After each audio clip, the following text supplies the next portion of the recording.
I'm going to discuss about a disposable Euroflow concept, trying to make Euroflow ubiquitous. So all of us know the status of Euroflowmetry today.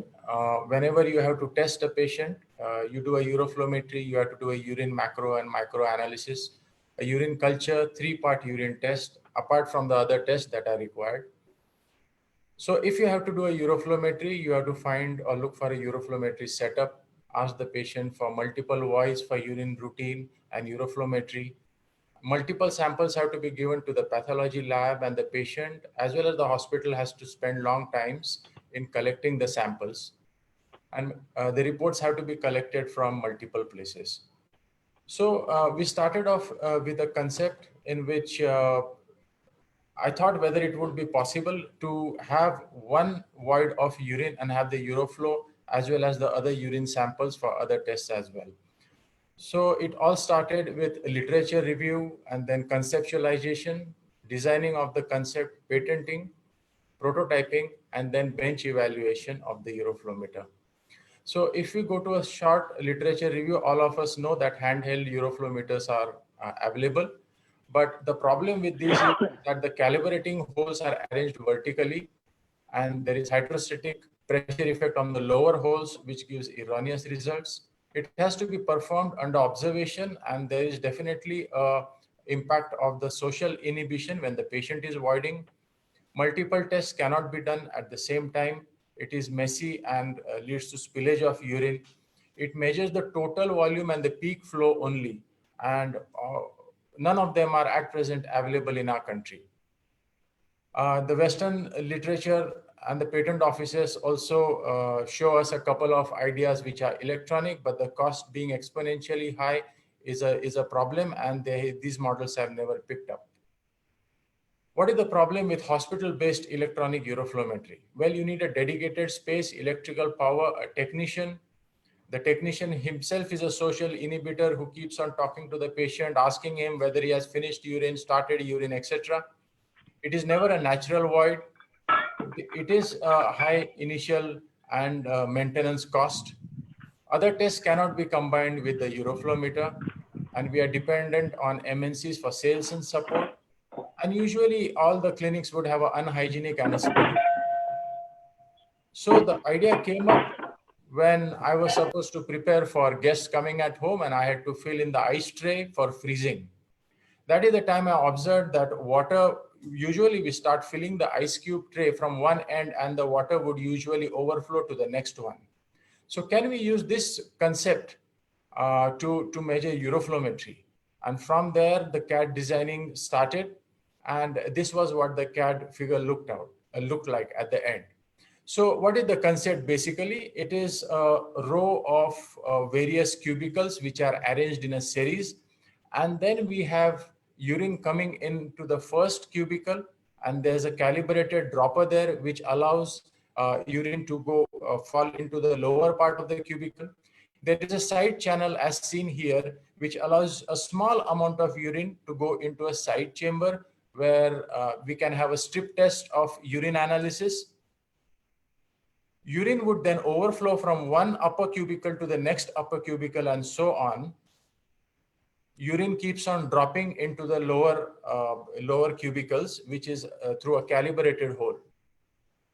So at the end of the urine, of passing the urine, we would have fluid levels which are multiple in different chambers. And this is the data that is used for calculation of the Euroflowmetry data. So the idea has already been applied for patenting, and this is the 3D print that we first got, which was made in PA12. And this is how it looks. So we have a collecting tube which allows urine to come in. Then there is a specific barcode which the model would have.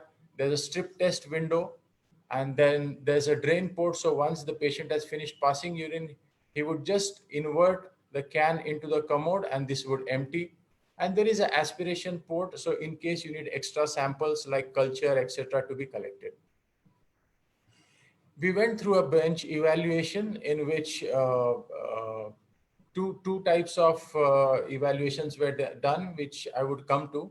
But the main thing that we had to do here was what I call is algorithm coding. So once you have a picture of the Euroflow, then how do you really figure out by calculating as to what the flows are? Bench evaluation was done with fixed flow parameters with flows of 4, 8, 12, etc. flowing into the Euroflow, and the same was compared with the electronic Euroflow just to see whether we are getting the accurate readings. Also, a graph was plotted using the disposable Euroflow. A variable flow was it was tested using a variable flow in which we had a latex balloon filled with various quantities of water. The same balloon was used for the electronic flow meter as well as the model that we had made.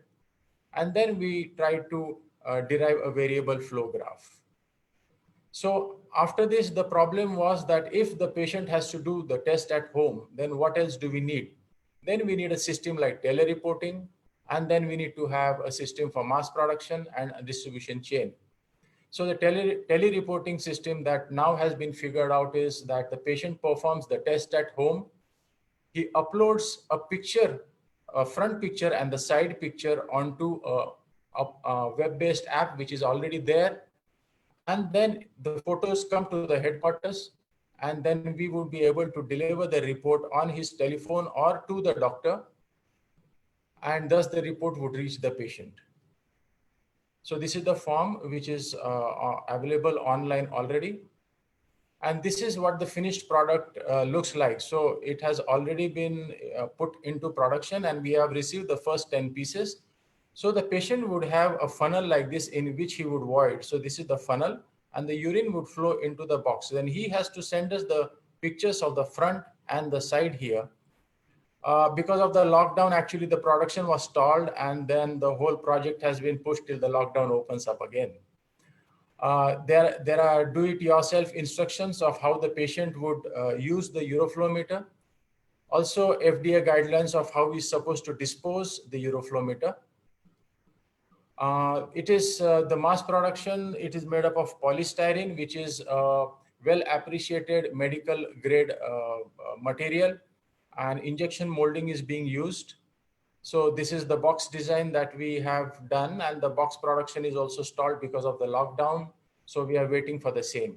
Cost analysis has turned out to be quite a cheap one. So we are planning to make it available to a patient, maybe around 700 to 1,000, depending on where the patient is and what kind of practice the doctor is also following.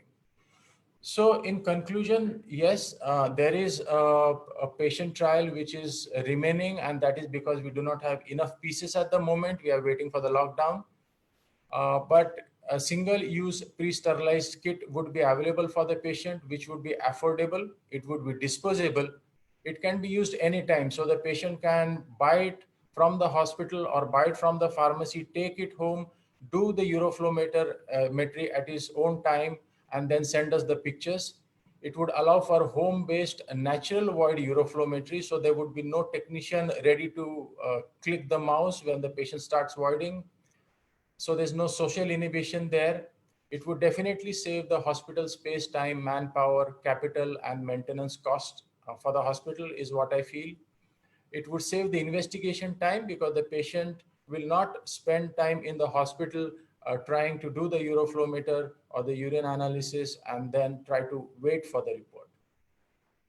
In a single void, we would be able to do Euroflowmetry, a strip analysis for urine routine. We would be able to collect urine for various other investigations if required. The parameters that it would be able to measure is the voided volume, total voided volume, the peak flow, that is the Qmax, the average flow, and the flow graph. All this we would be able to provide counting the volumes in each of the cubicles. So these are horizontally placed calibrators, and hence it negates the effect of hydrostatic pressure, which I was discussing in the first couple of slides when we go to talk about handheld Euroflow. There is no dependence on MNC, so this definitely is an advantage. It would be good for bedridden and chair-bound patients at home and in the hospital, and definitely can be used as a first-line screening test for remote patients in underdeveloped and inaccessible areas. Also for long-term self-monitoring, as well as if, for example, we just want to do a uroflowmetry and have a tele-consulting sort of a thing for our patients, we can ask him to buy the uroflowmeter and then send us the report. We are not using electricity here, so it's definitely a go green concept. So I think with these multiple advantages, once the lockdown is down, we would be able to start the actual patient trials. Thank you for the patient listening.